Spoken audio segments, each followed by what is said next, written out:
एक परिवार होता है जिसमें 6 लोग होते हैं। एक मम्मी पापा होते हैं और 2 भाई होते हैं और 2 बहनें होती हैं।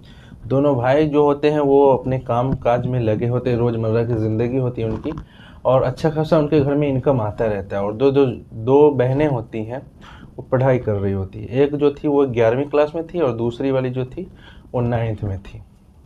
लेकिन इस 6 जन के परिवार में, जो 6 जन का जो परिवार था, 6 लोगों का, उसमें से 2 अहम नाम हैं। एक है तौहीद और दूसरी बेटी है गुलफ्सा। ये जो आज की जो कहानी है, इसमें जो सच्ची घटना है, इस सच्ची घटना का जो मेन किरदार है ये दोनों होता है, गुलफ्सा और तौहीद। और ये कैसे ये खुशहाल फैमिली को एक दर्दनाक अंजाम तक पहुंचता है, और कैसे ये परिवार बिखर जाता है। और कहीं ना कहीं इस परिवार में जो 4 लोग होते हैं वो कहीं ना कहीं एक अंधकार में चले जाते हैं। और एक जो पिता होते हैं घर के, वो पहले से ही पैरालाइज होते हैं, और एक छोटी बहन बच जाती है।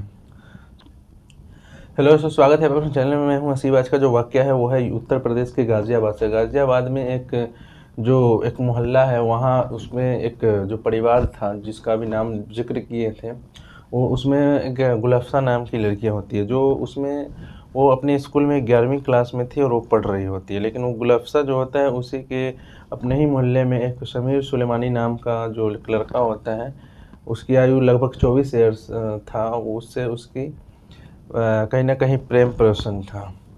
तो अचानक से क्या होता है कि एक दिन वो स्कूल बंक कर लेती है, और बंक करने के बाद वो उसी समीर सुलेमानी के साथ वो घूमने कहीं चली जाती है।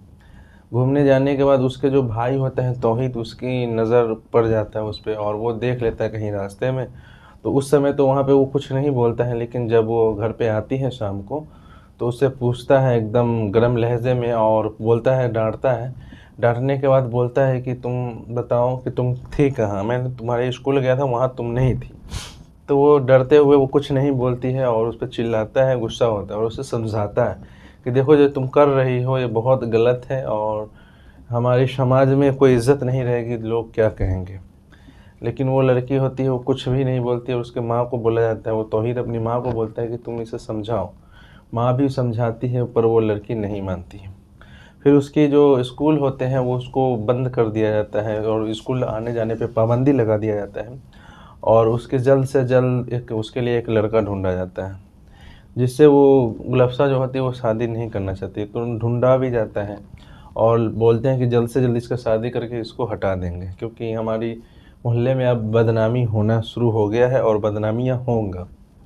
लेकिन कहीं न कहीं गुलफ्सा इस भाई के और माँ के जो फ़ैसला होता है, इस फ़ैसला से कहीं न कहीं अलग उसका दिमाग रहता है, और अलग वो वहाँ नहीं करना चाहती थी। वो समीर सुलेमानी से ही करना चाहती थी, लेकिन उसके घरवाले नहीं राज़ी थे। और अभी वो करना भी नहीं चाह रही थी शादी। इसी में क्या होता है कि वो एक दिन जब उसको उसके बड़ा भाई जीत की वजह से 2-3 थप्पड़ मार देते हैं उसमें, और वो नाराज़ हो जाती है।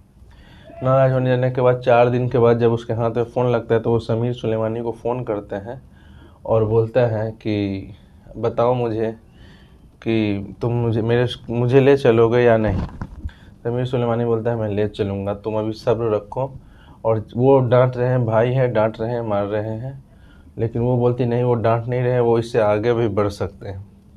ऐसा करो कि तुम मुझे कल ले चलो, और हम कहीं भाग के चले जाते हैं और शादी करके रह लेते हैं।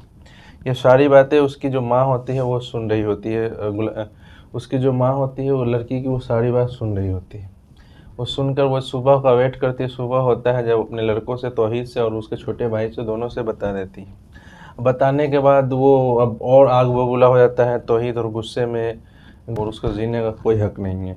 तभी वहीं पर जाकर वो एक खौफनाक फैसला लेता है, और उसमें उसकी जो माँ होती है वो भी साथ देती है, और छोटा भाई साथ देता है, और वो सुन लेती है इन बातों को। फिर वो समीर सुलेमानी को फ़ोन करके बोलती है कि देखो आज रात में हो सकता है तो मुझे ये मार देंगे। लेकिन वो बोलता है कि अरे वो ऐसी धमकी धमका रहे होंगे, लेकिन कहीं ना कहीं वो लड़की को पहले ही पता चल गया था, वो बोलती है। फिर क्या होता है कि उसके जो माँ होती है वो उसका पैर पकड़ती है, और भाई जो होता है वो दोनों उसके तकिए से मुंह दबा कर उसे मार देते हैं। मारने के बाद वो एकदम नेचुरल डेथ दिखा रहा था, लेकिन उसी में क्या होता है कि वो जाते हैं, जाने के बाद और लोग मोहल्ला में मातम छाया जाता है। और उसके बाद उसी मोहल्ले का वो लड़का होता है, वो पुलिस को फ़ोन कर देता है। पुलिस को फ़ोन करने के बाद जब पुलिस आती है तो बोलता है कि अननोन पर्सन था, ये नेचुरल मौत नहीं है, और उसे पोस्टमार्टम के लिए भेज देता है। तभी वो सबसे पहले पुलिस क्या करती है कि वो जो अननोन पर्सन का एक नंबर आया था, जो उसका जब कॉल डिटेल निकालती है तो वो समीर सुलेमानी नाम से वो रजिस्टर था। फिर उसको उसी मोहल्ले का पाया जाता है, उसको उठाता है और उससे पूछताछ करने में मालूम पड़ता है कि उसका प्रेम प्रसंग गुलफ्सा से चल रहा था और उसे पहले से मालूम था कि वो ऐसा करने वाला, लेकिन ये हल्के में लेता है और ये सोचता है कि नहीं, ऐसा नहीं होगा। फिर उसको, उसकी माँ को और भाई को, और दोनों भाई और माँ उसको पुलिस जेल भेज देती है।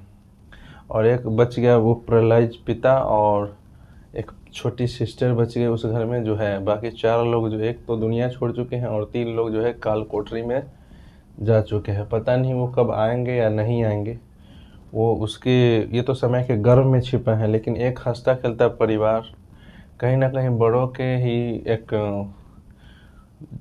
अपराध से पूरा परिवार उड़ गया और कई जिंदगियां बर्बाद हो गई इसमें। और कहीं ना कहीं ये हमें और आपको सीखने का ये चीज़ है, ये कहानी सीखने का है। और ये 2 नवंबर की रात उस लड़की गुलफ्सा के लिए काली रात थी, जिस दिन उसके अपने ही दुश्मन बन गया और उसे मौत के घाट उतार दिया। और जिसने पैदा किया और जिस भाई ने गोद में खिलाया, उन्होंने उसे मारते हुए ज़रा भी गुरेज नहीं हुआ, वो ज़रा सा भी उसे दिल में रहम, माया और क्या कहते दया नहीं आया।